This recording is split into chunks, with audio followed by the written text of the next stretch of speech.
All right, let's open with a word of prayer. Lord, we thank you for this day, and we thank you for the chance to be together.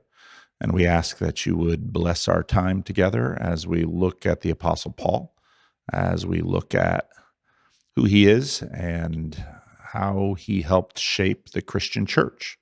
So give us your peace and give us your spirit. This we ask in the name of Jesus. Amen.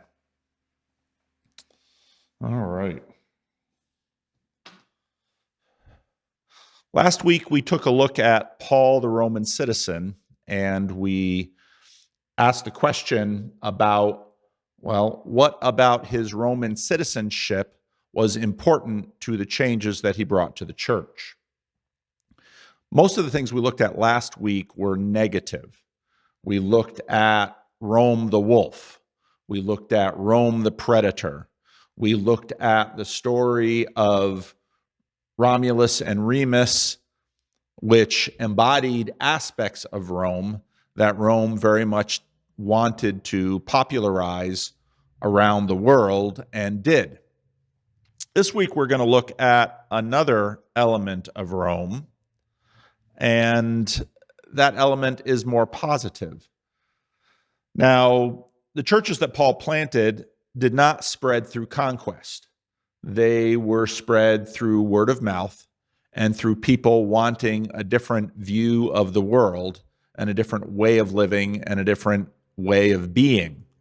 And the New Testament church, obviously, really until Constantine had no formal political power in the empire and no power to enslave or enforce its will on others. Now, one of the interesting things to notice is that there is more than one Roman myth. Last week we saw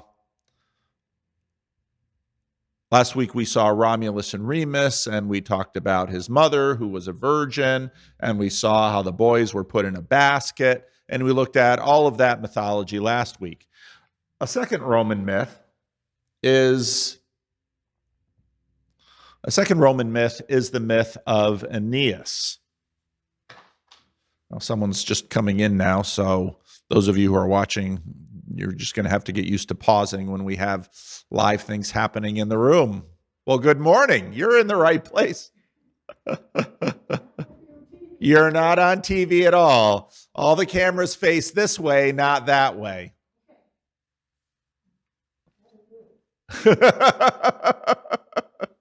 No, I knew when I set this up that folks were very clear. They didn't want to be on TV, so all the cameras on me.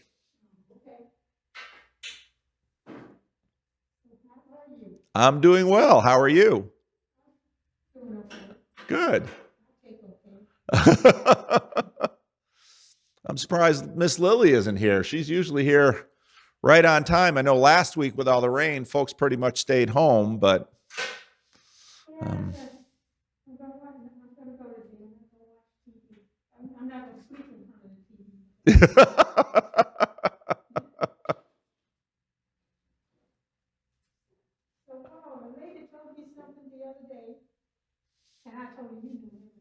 oh, uh-oh.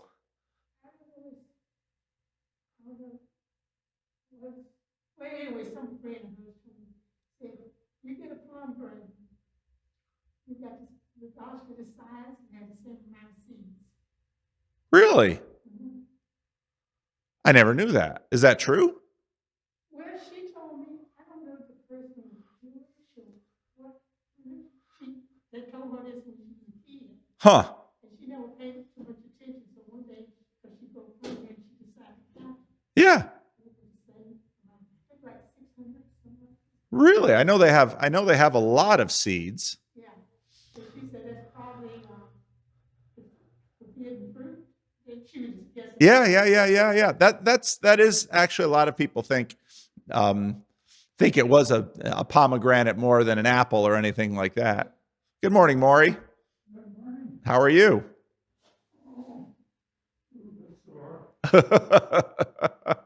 The sheets are right there and the Bibles are right there.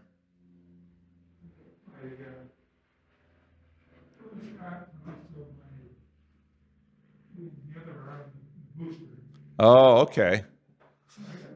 So you got two sore arms. You can sit wherever you like. No, there's no cameras. No cameras face that way. Maury's used to being on TV. Maury's been on TV plenty. All right. As I was mentioning last week, we looked at the Roman myth of Romulus and Remus, which had the wolf and these twin boys who were the sons of Mars. And the focus on the Roman aspect of Paul was Rome as predator. And in many ways, you can see that in the book of Daniel with these monsters that come out of the deep and consume the peoples. But there are other aspects of Roman mythology. In fact, many of these cities have multiple myths that go into their origin. And so this week, I wanted to look at really the other major myth about the founding of Rome. And so I have this picture up here. And anything, what do you see in this picture? Can you see it okay back there, Joanne? The guy almost looks like a Viking.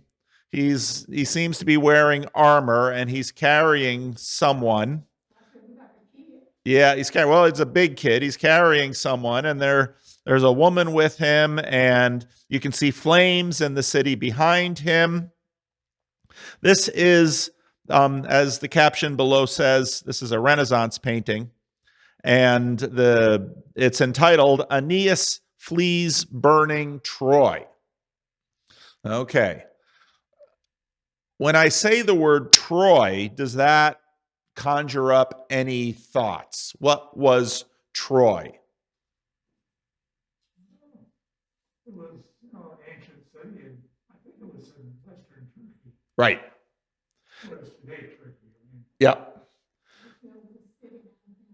A city in Alabama. Well, that too.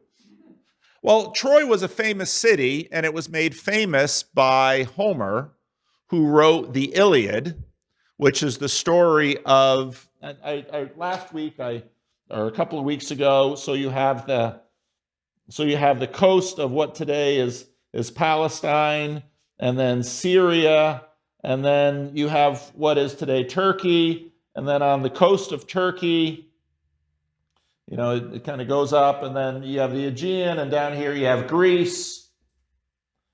Now, this whole region of Turkey, the Greeks settled this whole region here, and they had cities there, and then cities on, again, what today is the west coast of Turkey. Now, they didn't conceptualize this in the way that we conceptualize it with respect to maps. For them, again, these seas were great ways to move things because you can move things by ship a lot easier than you can move things over land. And so similar to what the Roman Empire would become, which would be around the Mediterranean Sea. Oh, here she comes. Oh, Carol's here. Oh, my goodness. They're all coming at once. Welcome. Take any seat you like.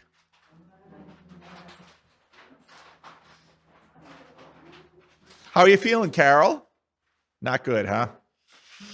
Well, thank you for making it. The dog would need her breakfast. I can go back to bed. Okay.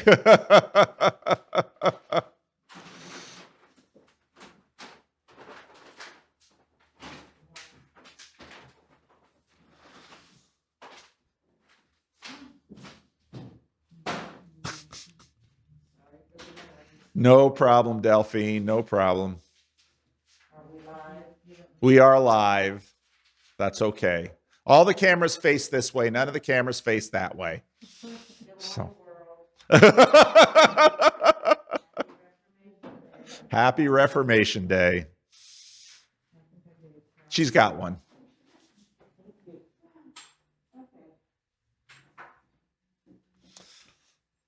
All right. So I'll summarize a little bit of where we started. Last week, we talked about Paul as Roman. And because a lot of the emphasis when we look at Paul of Tarsus is that he was a Jew, but he was also a Roman citizen, and that comes into play often in the story. Last week, we looked at the myth of the founding of Rome. We talked a lot last week about how myths try to encapture something of the character of the city. They, on one hand, reflect the city, but also inform the city as to who it is, as to its identity.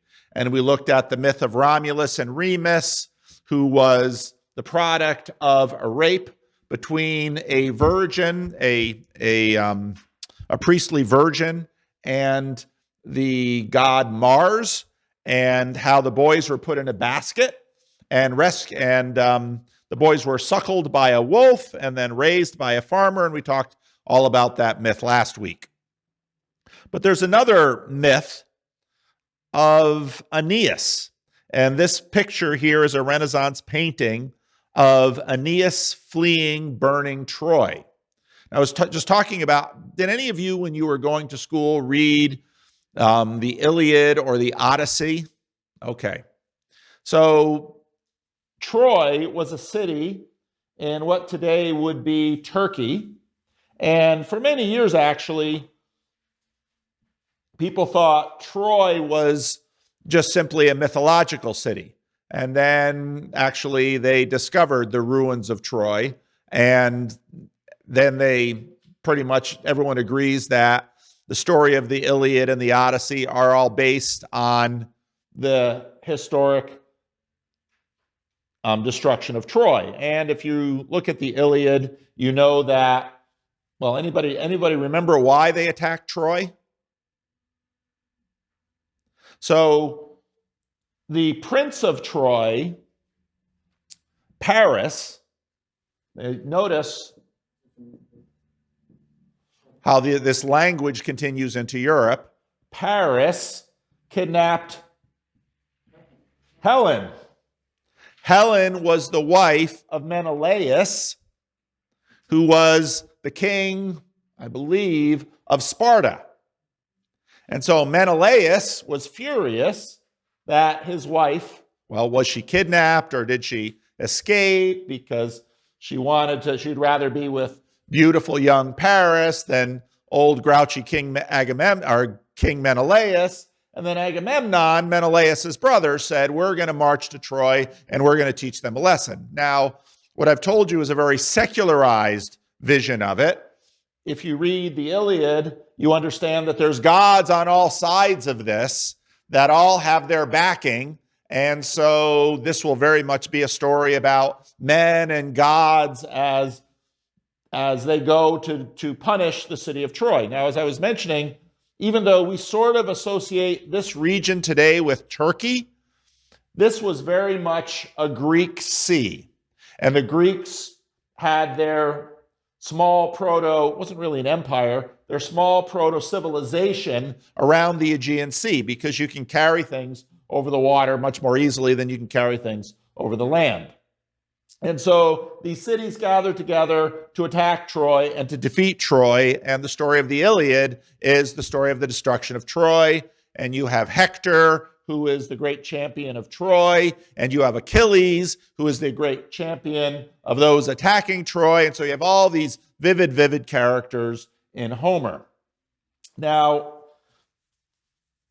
as I mentioned, one of the myths about the founding of Rome was Romulus and Remus and their mother, and they were the founders of Rome. Another one of the myths was Aeneas. And here in this picture, Renaissance Italy loved these myths, and so painted these myths. And you have Aeneas fleeing, burning Troy. Now, here's a question. So this is focusing on the Aegean Sea. Now, if we focus, got Greece, you've got Italy, you've got Spain and North Africa. Now, if you look at the Mediterranean Sea basically becomes the highway for the Roman Empire, in the same way that the Aegean Sea became the highway for the Greek civilization. Actually, recently I was doing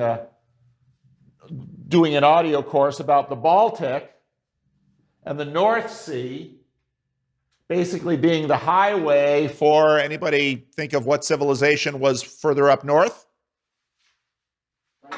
The Vikings. That's right. So a lot of these ancient civilizations really focused on around seas that they could navigate, because you can actually cross the sea far quicker with troops and supplies than you can over land. Today we have roads, railroads. I mean, the railroad revolutionized the world because, for example, here in California, it would take about the same amount of time to go from the East Coast colonies, and then as they went over the Appalachians and then the Mid-America, to cross all the way over to Oregon or California, as it would to take a ship and go all the way around, because the Panama Canal wasn't there yet, all the way around South America, all the way up the coast to San Francisco. Those are the two main ways to get to the West Coast. And if you didn't have much money, you'd walk. You'd walk across what today is America. If you had more money, you'd go all the way around the Americas, all the way to the West Coast. So water is incredibly important. So here you have Rome over in Italy. I didn't put Sicily in there. Here you have Rome in Italy. And here you have Troy over here. And the story is that Aeneas was a Trojan, and he fled, burning Troy, and founded Rome. Well, that's an interesting story. Why would someone want to imagine Romans had Trojan bloodline?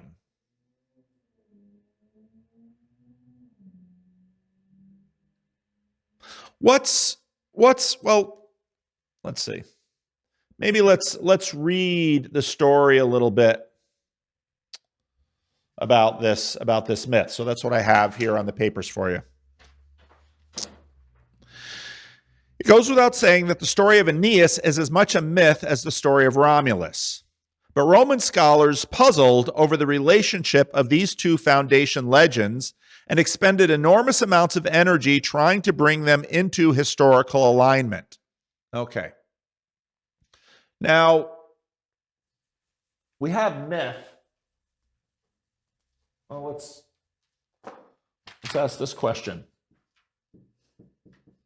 What do we mean by this word myth? We talked about this a little bit last week. Okay, not necessarily true. Now, we as moderns say that, and when we say it's not necessarily true, what do we mean?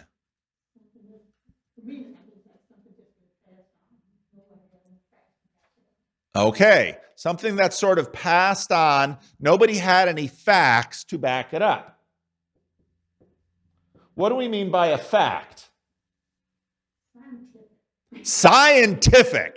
That's right. Scientific. Now, I mentioned before that for years, people believed that Troy and the Trojan War was just a myth.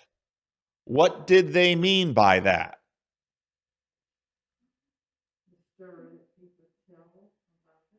Okay, it was a story, but what couldn't you find if it was just a myth? You couldn't find facts to actually prove it. Okay, and what do we mean by, what kinds of things would we look for if we're talking about facts? Well, what about historic documentation? Well, and as I mentioned, I believe it's in the 19th, early 20th century, they found Troy that radically reframed what we knew about Homer. Because before, everyone was saying, this is just a myth.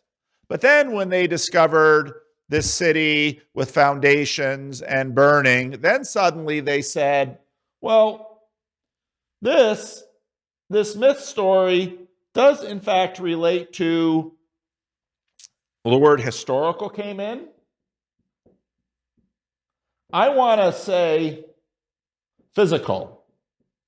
I want to use that word because we talked a little bit before about Rome and its avaricious nature, like a wolf. Now, the book here from Mary Beard that I'm taking some of this stuff from is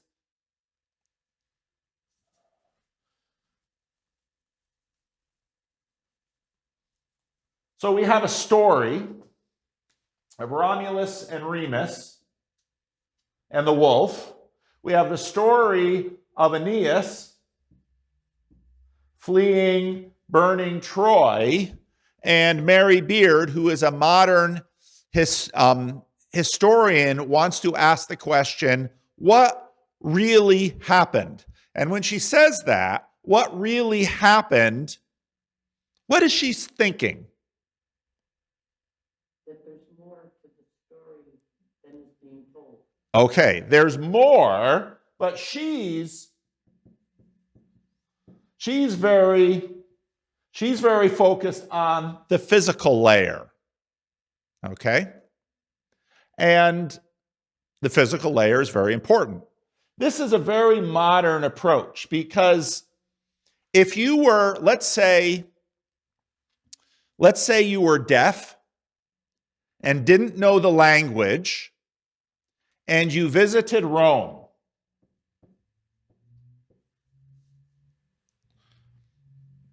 What is Rome? Okay. Even that idea of a city involves the physical.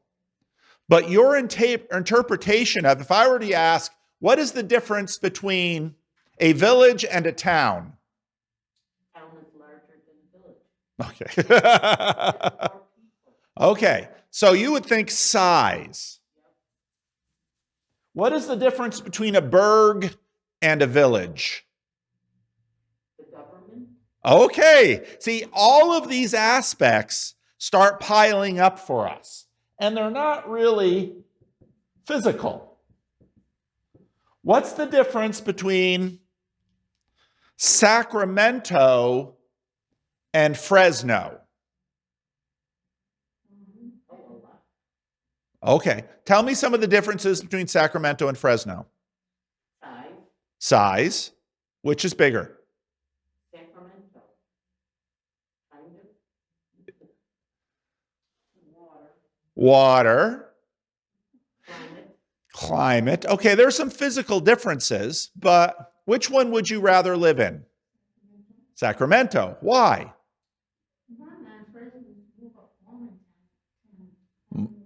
More of a farming town. Both Sacramento and Fresno are valley ag towns, we might say. They're both cities. But you'd be surprised how little, there's a lot we can learn from the physical, but. They say location. Okay. Let me see if I can get at what I'm trying to get at another way.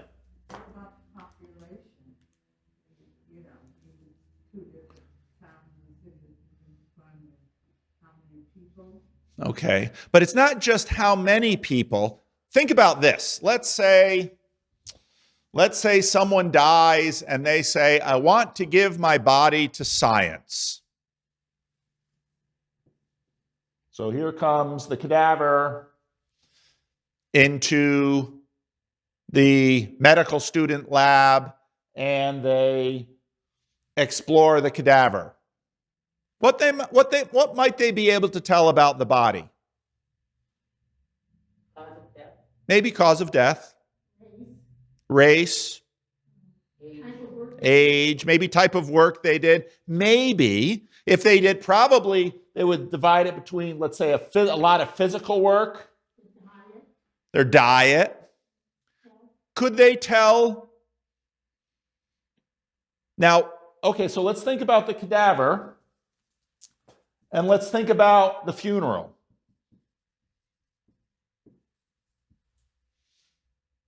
Most of what would be focused on at the funeral, would that be apparent to the medical student?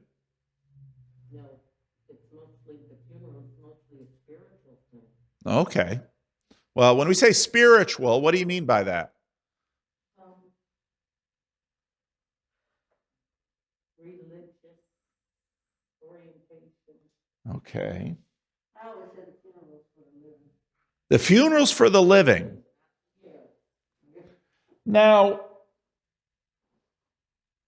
do you ever hear much in the funeral about the body? Maybe if there's something outstanding, if they're really tall or if they're really athletic or something like that. But almost everything in the spirit, almost everything in the funeral, you could not discover in an autopsy. What they loved, who they were. Isn't that fair? All of the stuff about who you will learn at the funeral, and in the autopsy, will you learn the name by the autopsy? Not really. You'll learn almost nothing of what we care about in the autopsy. These are traveling on different tracks. Now, myth and physical, in some ways, are sort of traveling on tracks like autopsy and funeral. Do you understand the difference that I'm drawing here? Yeah, but why would you consider it as a funeral? You learn at the funeral, you learn who the person was. Right. Not what negativity is, not negativity, untruth are surrounding. And this is exactly what I want to get at, because we should, now in English, all words have what we call a lexical range. And the lexical range, I mean, if someone says to you, Paul Vanderklay is a belly dancer, you might say, that's a myth. If Paul Vanderklay ever dressed up and acted like a belly dancer, unimaginable, can't believe it, a thought too horrible to contemplate. Paul Vanderklay would never be a good belly dancer. Myth sometimes means, in our vernacular, untrue story. We should think about myth more in terms of a story that embodies something about the world that isn't necessarily physical. Now, in her first line here, this is from Mary Beard's SPQR. Yeah, go ahead. Tangible. Good. Something you can touch, right? But, yes. But tangible is funny because it's something you can touch. Tangible is right on the borderline here. It's physical, but when you touch something, you cross this barrier and bring it into, let's say, the world of mind versus the world of matter. Okay? So when Mary Beard writes something like, it goes without saying that the story of Aeneas is as much a myth as the story of Romulus, she is basically using myth in the way Carol is using the word. What Mary Beard is saying is she does not believe there were twin boys born of a virgin who was raped by the god Mars, who founded the city of Rome and were suckled by a wolf. Mary Beard says, on the physical level, that didn't happen. She's also saying the idea that there was a guy named Aeneas who fled Troy and founded Rome On the physical level, that never happened. Okay. But we used to think that Troy never existed too. And then we discovered it did. So we'd probably be better off saying, we don't really know whether Aeneas or Romulus or Remus were, and I'm going to use the word, historical characters, because that's how we're using this word in modernity. We might better say they weren't physical human beings, the kind that would be autopsied. All right? But I want to be careful about this word myth, because basically what these stories are, last week, Maury was here last week, but the rest of you weren't. We talked about the fact that you could learn something about the city of Rome from the story of Romulus and Remus suckled by a wolf. Because if you would ask the people who lived, what is Rome? Rome is a predator. Rome is a wolf. Rome is a wolf pack. Rome devours. Rome occupies. Rome, you don't cross Rome because Rome will destroy you. In other words, there's something to the myth that may or may not be, basically you'd have to do a lot of interpreting the physical to arrive at this. And so it's fairly easy to think about Rome as the product of the sons of the god of war, suckled by a wolf, one brother killing the other. That's Rome. So all that's pretty negative. But now, why would we have a story of a Trojan man fleeing Troy, founding Rome? Now, one reason could be it happened. Just like, why would you have the story of a city named Troy with Hector and Achilles and, oh, this is just a made-up story? Well, no, actually, there was a city of Troy. Oh, well, what about the Trojan horse and Hector and Achilles and Ajax and all of these characters in it, and Odysseus? Well, we haven't found their bones. But Troy, again, we're going to use this language, Troy was real. Well, wasn't Troy a real story before we were skeptical about it? So, Aeneas flees Troy and founds Rome. Well, let's read a little bit more of her story here. But Roman scholars puzzled over the relationship of these two stories. Foundational legends. Okay. What's the difference between a legend and a myth? Legend is based on a real person. Oh, a real person or a physical person? Physical person. Let me ask you this. Is Uncle Sam real?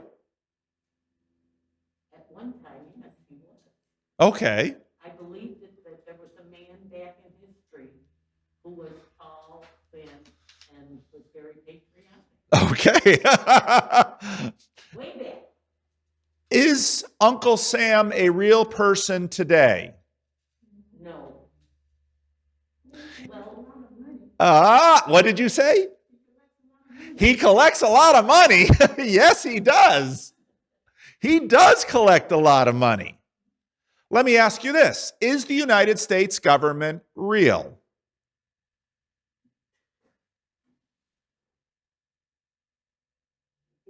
Yes, it's real. It collects a lot of money. It has a military. Okay. When I would say, let's do an autopsy on the United States government. Now, but is that the same as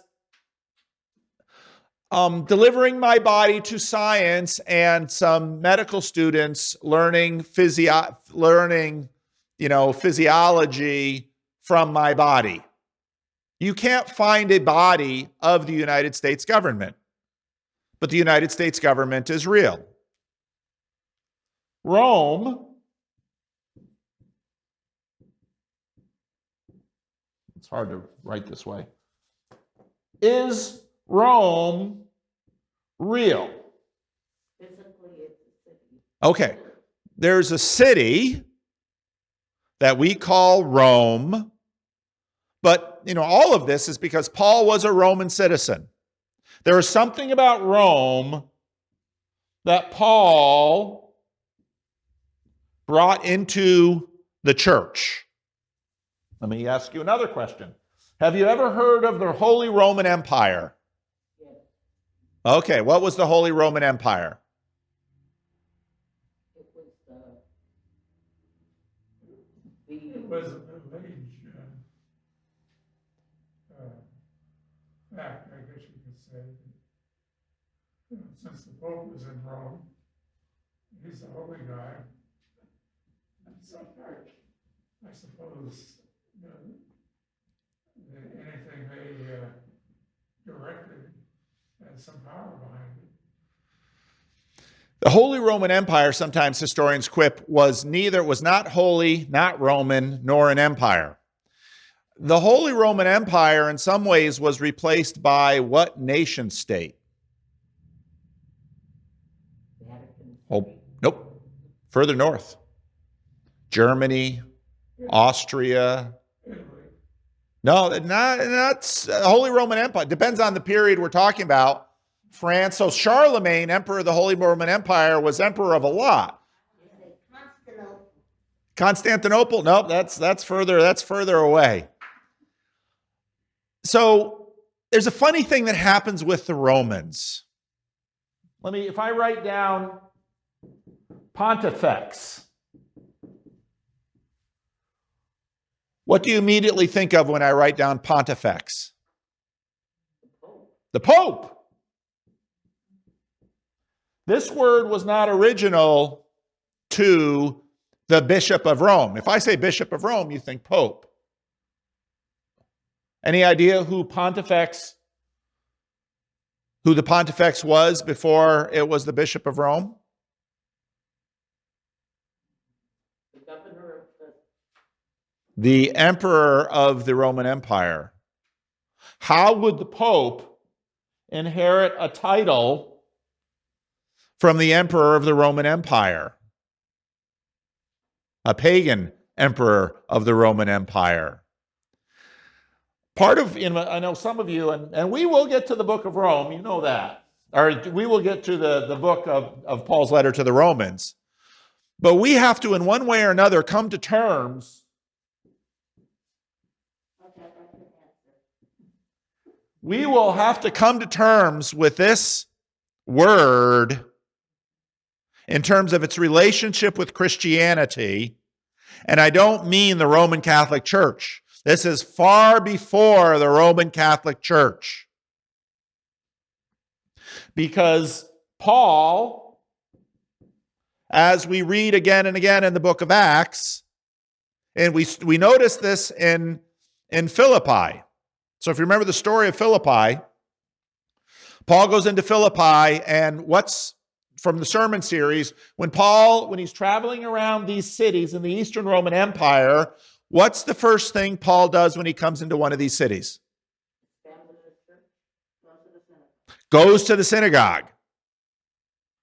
He gets to Philippi. Now, Philippi, as I mentioned in the sermon, Philippi likely had a little Greek town. And then there was later a major battle near Philippi, and Philippi became, it's named Philippi.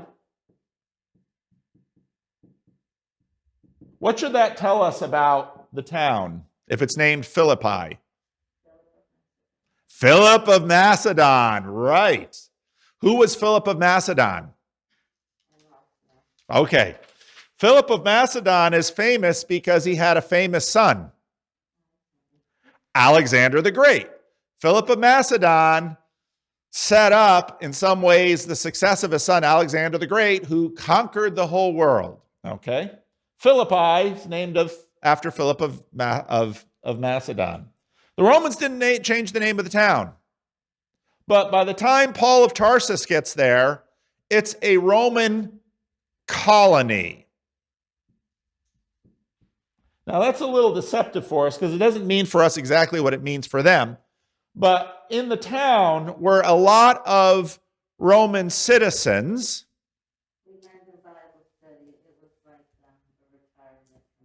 A retirement community, Del Webb for Roman soldiers, okay?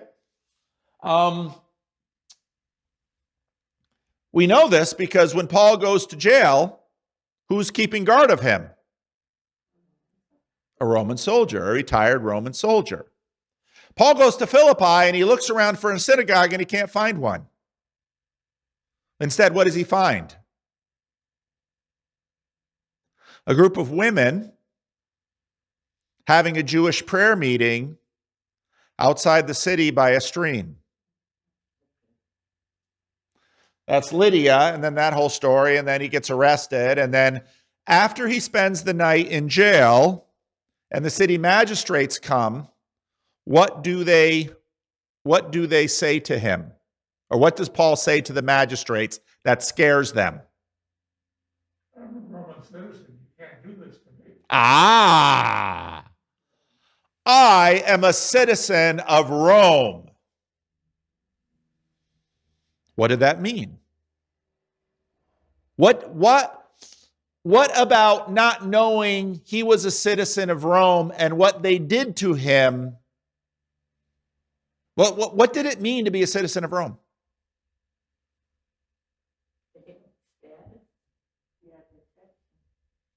He's a child of the wolf. You don't just take me into custody, beat me, put me in stocks overnight without a what? A trial. Wait a minute. I thought Rome was a bad thing. If you're a Roman citizen, if you're not a Roman citizen, we'll be the wolf. You'll get the wolf. You're raising a hubbub in the city? We're not going to have this. We're going to take you in and we're going to lock you up and we're going to beat you and we're going to torture you because, well, why not? Because you don't have standing. Because you're not one of us. You're a barbarian. We'll treat you how we want. But Paul says, you arrested me, you beat me, you tortured me, and I'm a Roman citizen. And then the city magistrates say, we're terribly sorry. We can't take it back, but we're sorry. We're sorry. Would you please leave quietly and not tell anybody we did this to you? What are they afraid of? Retribution. They're afraid of the wolf. It's kind of baffling, that they would take his word for that. What proof do they have? This is a big question as to, does he have some kind of seal or how can he establish his citizenship? Because, it would be something that anybody would say, you can't touch me, I'm a Roman citizen. And I'm sure people tried it. So that's a big question. But so on one hand, we've got negative views of Rome, like the wolf. On the other hand, we have positive views of Rome, like Paul would be entitled to a trial. Now, you get to the end of the story of Peter and Paul. What does the story say how Peter died?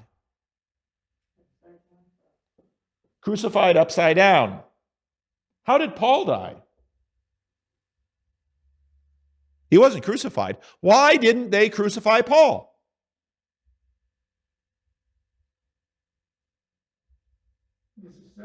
He's a Roman citizen. You don't crucify a Roman citizen. Why don't you crucify a Roman citizen? because he has status. You don't crucify a Roman citizen. You chop his head off. That's how you execute him. Nice, noble way to kill someone. Crucifixion is for criminals, slaves, people who have no status. Okay. So Rome is going to have some negative traits and some positive traits. So on one hand, let's talk about this word again. Myth. And let's think about the funeral. There are things we know about the myth.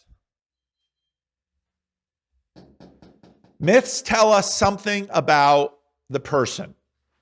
Here, right before I got here, 1997 was a big water year, right? I know that because one of my favorite places in California is Yosemite National Park, and one of the best spots to take pictures of Yosemite Valley is towards the end of the valley when you're leaving it, and there's a sign by the side of the road that says 1997 high water mark. And it's pretty amazing because the Merced River, that is, it's like 8 feet above where I'm standing on the road in Yosemite Valley. They got that much water in 1997. Okay. Now, let's imagine someone says, we got a lot of water in 1997. Wow, yeah. Maury Roos saved Sacramento, California. Maury Roos saved Sacramento, California? Well, would that be a myth? Kind of. Is it untrue? Maury might say, well, I didn't save Sacramento, California, but over how many years before 1997, Maury spent years and years and years and years working for water resources, flood control projects, irrigation projects. Maury was a very important person into all of this work that went into making sure that in 1997, the valley didn't flood and Sacramento wasn't inundated. So you might say on one hand, well, it kind of makes it sound like Maury is out there single-handedly, shoring up the levees or, I don't know what Maury was doing during some of those nights in 1997, but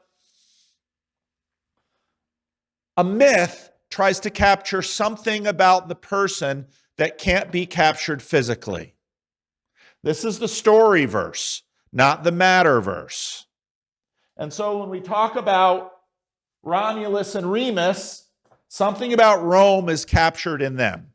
When we talk about Aeneas, something about Rome is captured in them.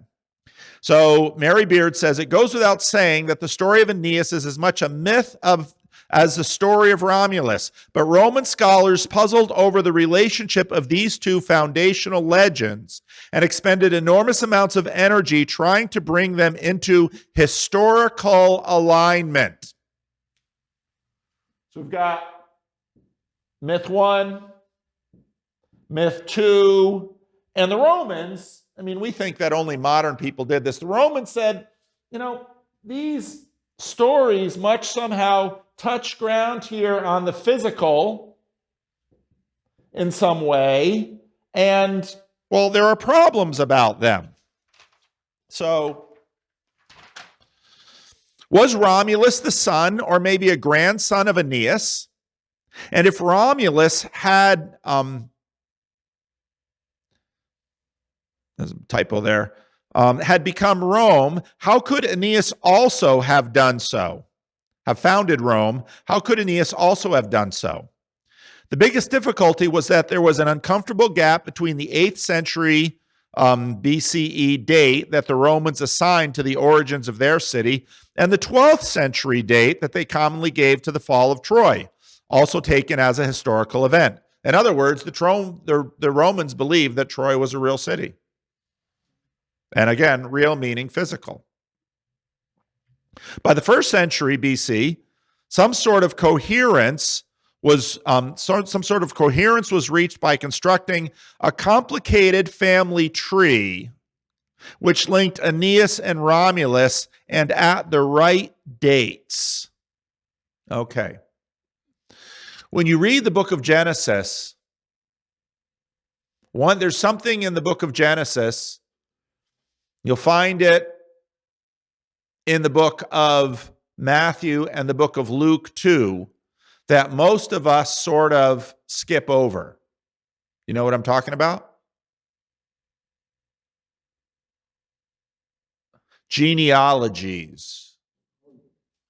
Read the book of Genesis. There's all these genealogies in Genesis. We sort of skip over them. Why did ancient people write genealogies? What were they trying to do? Establish their line, their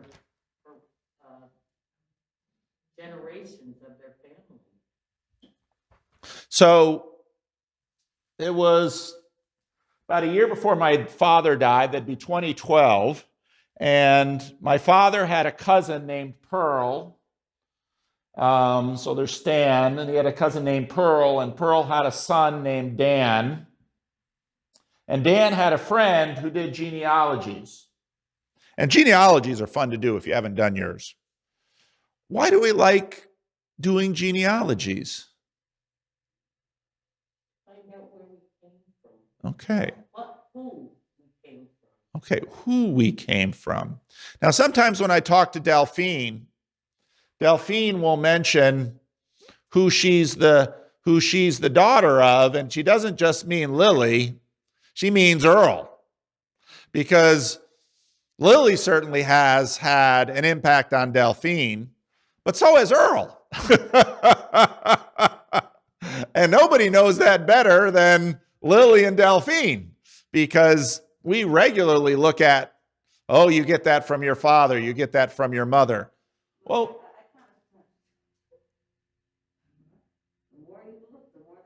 the more you look, the more they'll come. That's true. So often when they do genealogies, and Dan's friend who did genealogies for a living, and so they know they're really good at it. They know where to look. They know to get all the sources.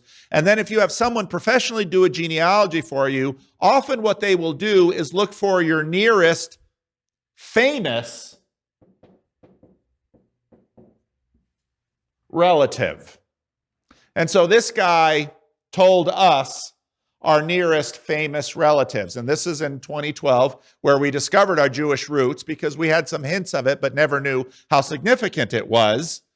And then he told us our famous Jewish relatives. And, you kind of hope for Einstein or, some real important figure who will say, well, I'm a distant cousin of some brilliant man like Albert Einstein. And you know who I got? You see those guys there? The Marx Brothers. I am a distant relative of the Marx Brothers. Of all the famous Jews in the world, they're my people. They were very successful. They were very successful.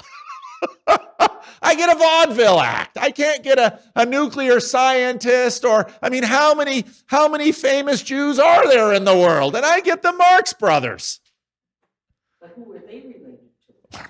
And then actually in my video following, I made a friend of a guy in Los Angeles who played around with my genealogy and says that I'm related to some rabbinic families in Jerusalem, some high status rabbinic families in Jerusalem. So that makes me feel a little bit better. Nothing against the Marx Brothers. My cousin's the Marx Brothers. But why would I care that I'm related to Marx Brothers?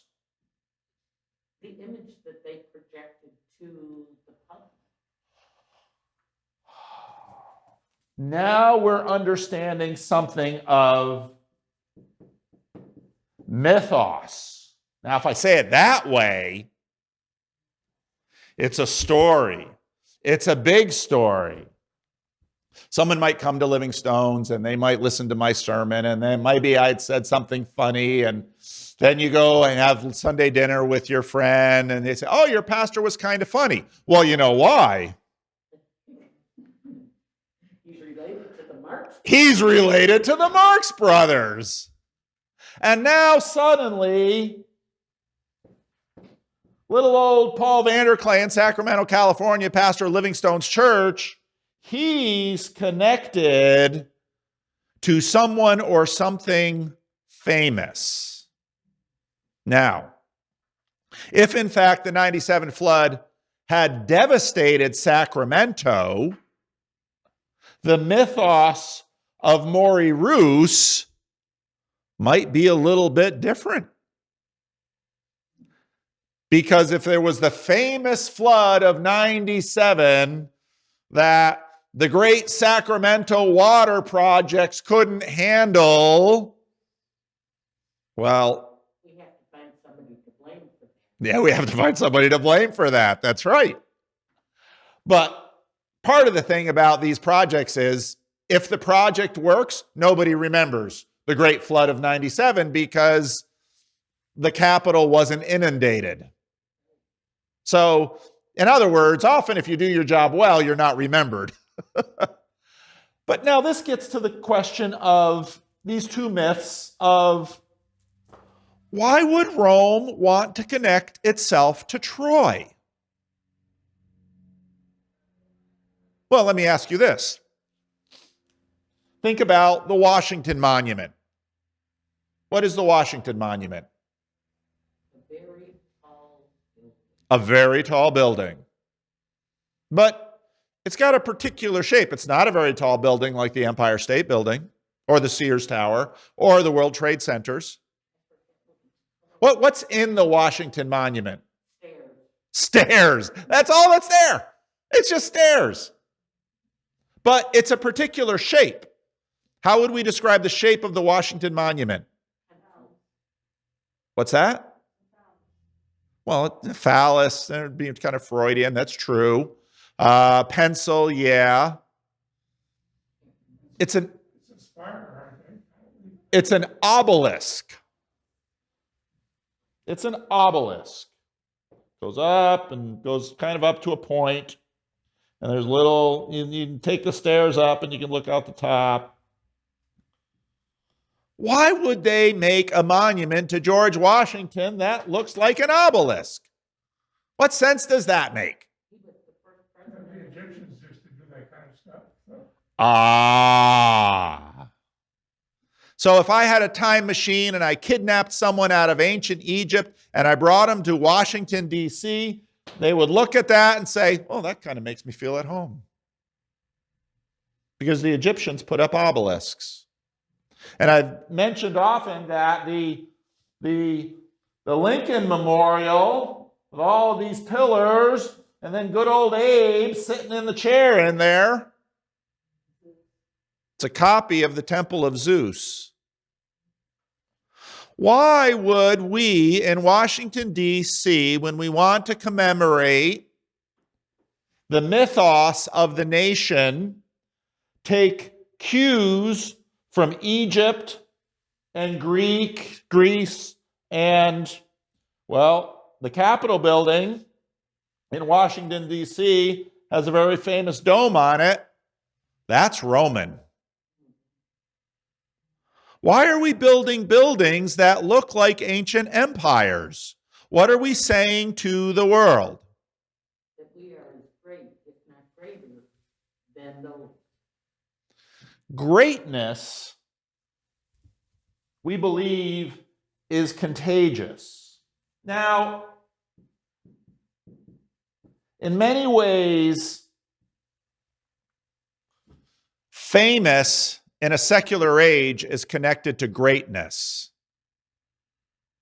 So if one of us was a relative of Barack Obama or Donald Trump or Elvis Presley, or we would all know if one of us was related to one of them because we'd talk about it.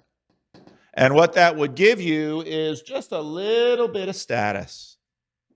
We're all just kind of regular here, but Maury Roos is Elvis Presley's third cousin. Now, I'm pretty sure he's not, but Maury Roos has no relationship to Elvis Presley. But Maury Roos saved Sacramento in 1997, and I know Maury, so, I got a little status if you're talking in water circles. So Aeneas, why would Romans tell a story about Aeneas? What are Romans trying to do? Bring the culture of Greece to Rome. Right. So on one hand, now we're going to have to, you can keep your sheets for next week. On one hand, what we say about Rome, its mythos, is that Rome is a wolf. Don't mess with Rome. If you hurt Rome, Rome will come back and hurt you 7 times over.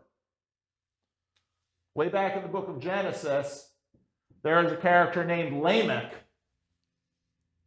Cain was avenged 7 times. Lamech, 77 times. So Rome, part of its mythos is power. But part of its other mythos, now wait a minute. Did Troy win or lose the war?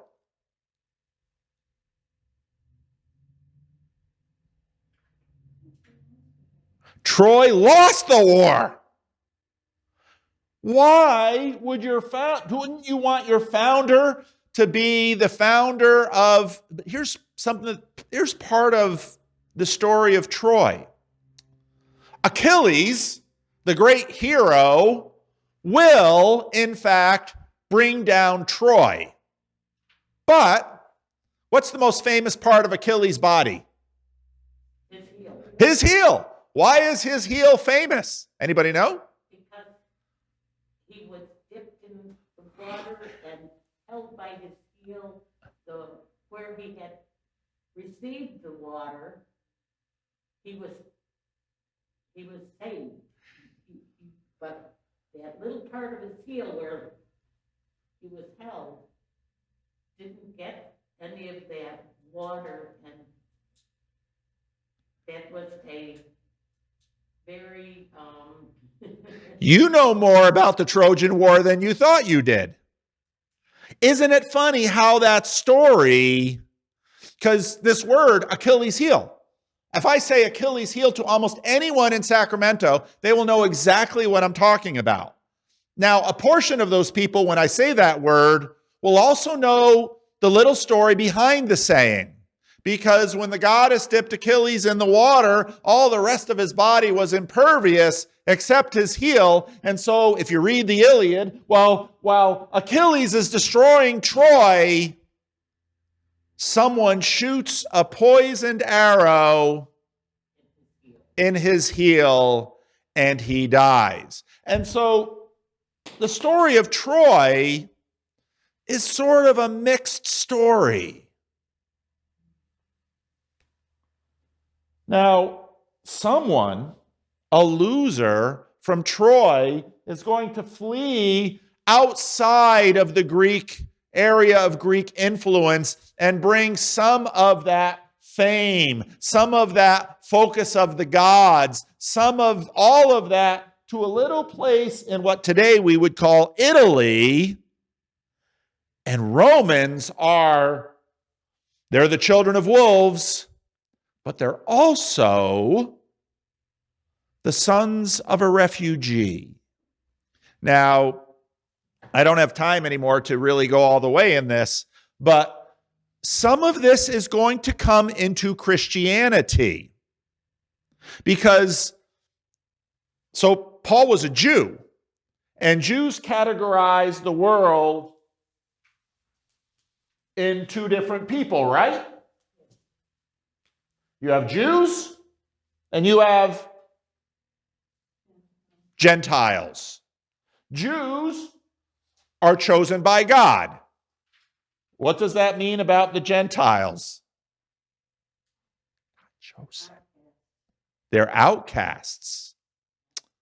Now, we saw some of this. If you're a Roman citizen, you just can't take me into custody and beat me and torture me without a trial. If you're a barbarian, because Romans didn't use the word Gentiles. They used the word barbarian. Same functional category. Well, you're nobody. So part of Rome in its mythos are power, wolf-like devouring power. Part of them are refugees. Romans all come from somewhere else. Now, when we read Paul in Ephesians, Paul will say, in Christ, he has removed the dividing line of hostility. And he's talking about the line between Jews and Gentiles. And we've seen that already in questions about circumcision. And so part of what Paul is going to bring into the church is something of Rome. And it's going to be foundational for the church. So we'll keep talking about that next week. We're out of time. Let's close in prayer.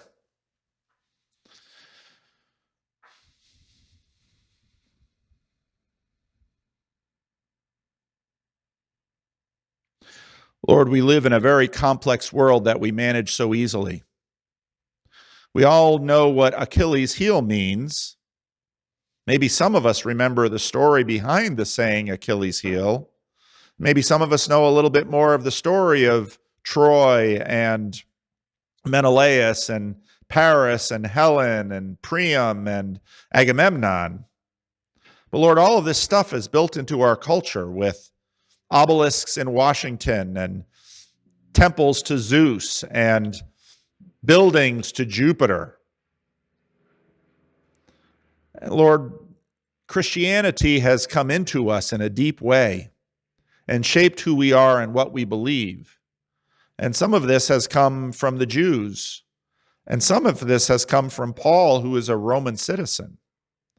So help us, Lord, as we get ready to start to delve into the book of Romans, to understand how you work through history, how you work through our history, and what history is. So hear our prayer in the name of Jesus. Amen. All right, Rick.